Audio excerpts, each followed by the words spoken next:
Hi, my name is Shirley, and I'm a 31-year-old office worker. A year ago, I married a man named Mason. We met on a blind date, and after dating for a year and a half, he proposed. I had always dreamed of settling down, so even though it felt a bit rushed, I accepted his proposal. But now looking back, I realize I should have been more careful. Soon after our wedding, Mason suddenly decided to change jobs. I was surprised and asked him why he made such a quick decision. He said his previous job didn't let him fully use his skills. What shocked me even more was that he had already quit and would be leaving his job at the end of the month. Luckily, he found a new job quickly, but it paid less than his old one.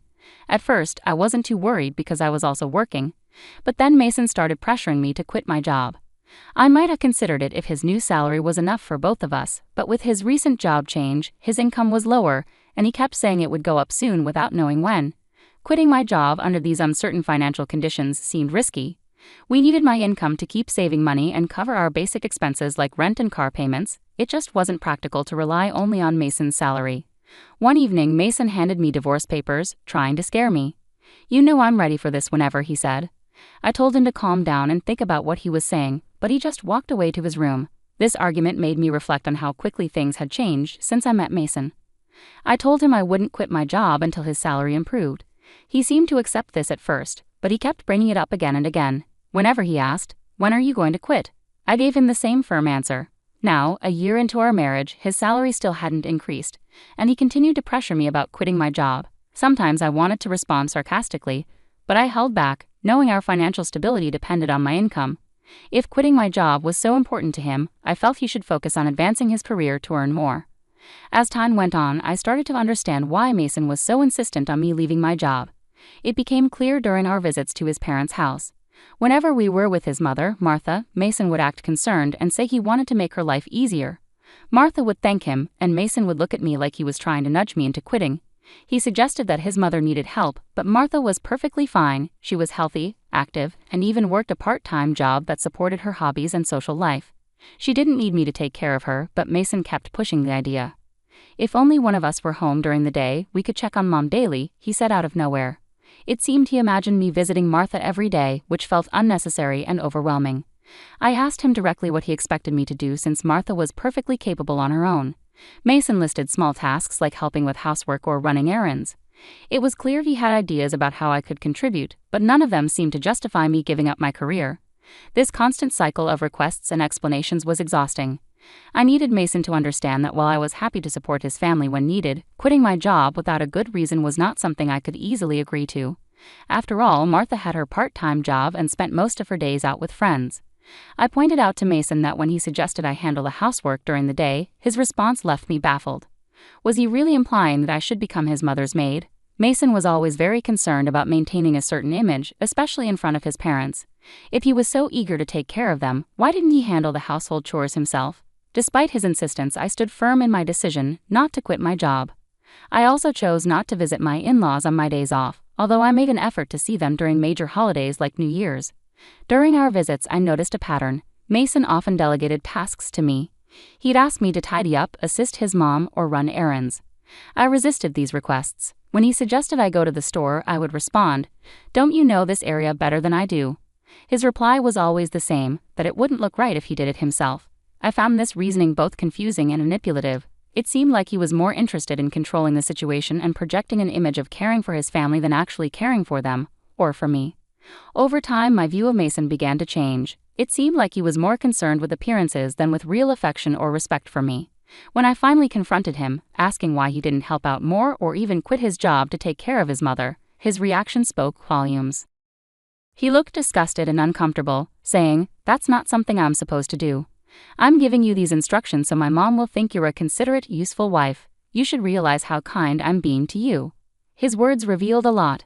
He wanted to dump all the hard work on me while making himself look good, as if he was doing something extraordinary. But I'm not his servant, and I don't deserve to be treated with disrespect, especially in front of my in-laws. It became clear to me that Mason's priorities were completely skewed. He cared more about appearances than about having a genuine partnership and supporting each other. If Mason keeps making these unreasonable demands, I won't stay quiet. I'll stand up for myself. Despite many discussions, Mason hasn't changed. He constantly pesters me with the same old question. "Are you going to quit your job?" Every time we visit my in-laws, he continues to boss me around just as he always has. I finally reached my limit. I decided it was crucial to have a serious conversation with him.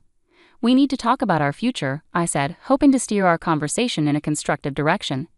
What are you even trying to say? Mason retorted, clearly annoyed. I'm honestly fed up, I replied. I'm tired of you constantly asking me when I'll quit my job, and I'm exhausted from you pressuring me to take care of Martha. I laid out my concerns to Mason. Why are you fed up with that? You're my wife, and it's your duty to care for your husband's parents, Mason argued. Don't you think that's a huge responsibility to place solely on me? Shouldn't you, as their biological child, be responsible for helping with the housework and taking care of your parents in the first place? I challenged his outdated views. No way, it's the wife's duty to do it.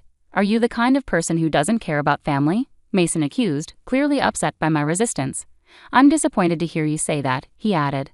Sensing an opportunity to expose the double standard, I asked, then let me ask you this. How have you been taking care of my parents? If I asked you to care for my parents, would you do it? Mason looked at me blankly, unable to see the parallel. What are you saying?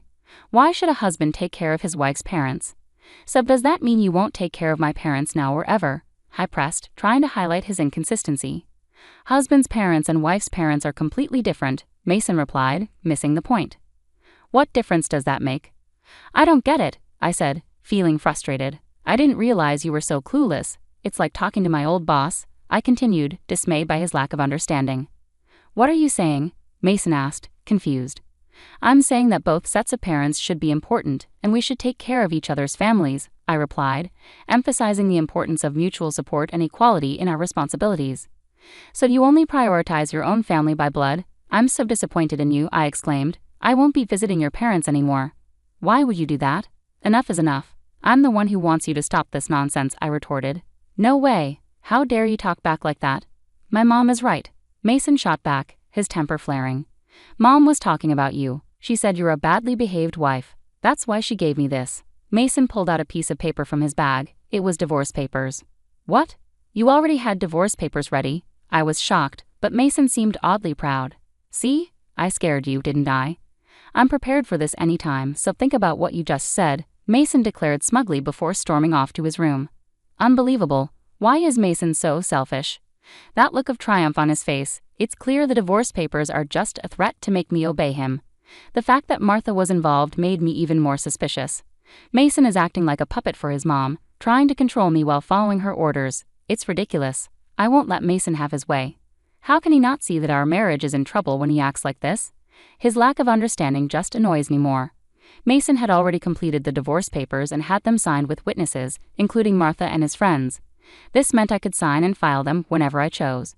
The next day after Mason went to work, I filled out the divorce papers and submitted them to the city office. As a precaution, I also filed a notice of non-acceptance of the marriage certificate. I called my parents and explained the situation, knowing Mason might try to file the marriage certificate on his own. When my parents learned that I had prepared the divorce papers, they were initially shocked but fully supported my decision. Outraged by Mason's behavior, they immediately offered to help me move my belongings. Taking leave from work, I had my parents come over, and we relocated all my things to their house while Mason was away. I decided to stay with my parents for a while. It was the first time in a long time that I felt truly comfortable and at ease in their home. Reflecting on my marriage, it became clear that Mason never contributed his fair share to our household chores. I was the one cooking dinner after long work days and handling all the cleaning and laundry on my days off. On top of that, he expected me to also care for his parents, which was just not feasible.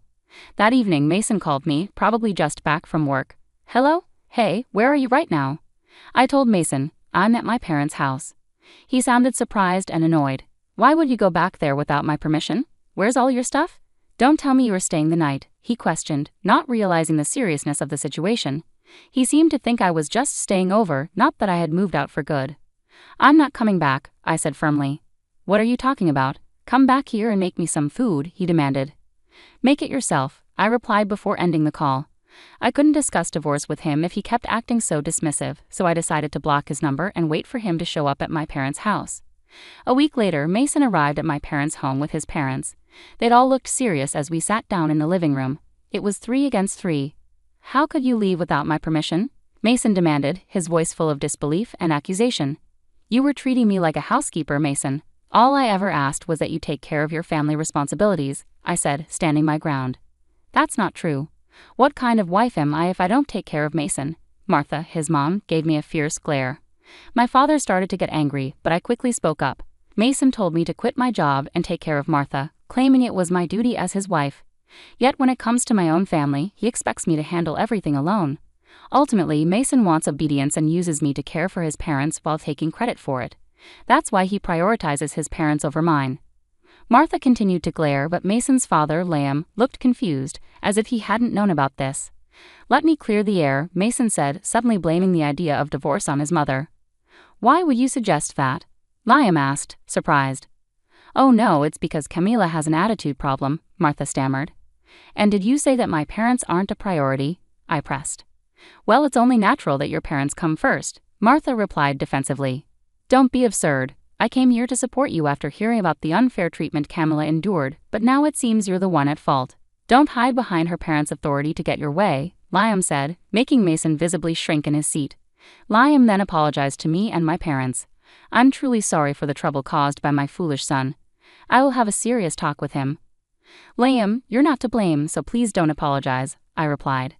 "Thank you for your kind words, but there's something else I need to say." I turned to Mason, who looked nervous. "The divorce papers you gave me, I've already filed them. We're no longer married." Mason and Martha both turned pale. "Why did you file them without my permission?" Mason demanded, shocked. "You told me I could file them whenever I wanted. Besides, you had already filled out your part and had Martha sign as a witness," I calmly explained, but Mason was clearly at a loss for words. Seeing the tension, Liam, furious, intervened. "Mason, you used divorce as a threat?" he exclaimed, and unable to contain his anger, he slapped Mason across the face. Martha, witnessing this, was visibly shaken. Liam turned to me and apologized sincerely. "I apologize deeply that you had to witness this. You have every right to divorce this fool. On behalf of Mason, I'm truly sorry for the damage done to your marriage," he said, tightening his grip on Mason's collar as he demanded apologies from both Mason and Martha before ushering them out of the house. Later, I thanked Liam for his intervention. He assured me that all of Mason's assets and property were transferred to me without any hassle, given my higher income and the effort I had put into managing our household.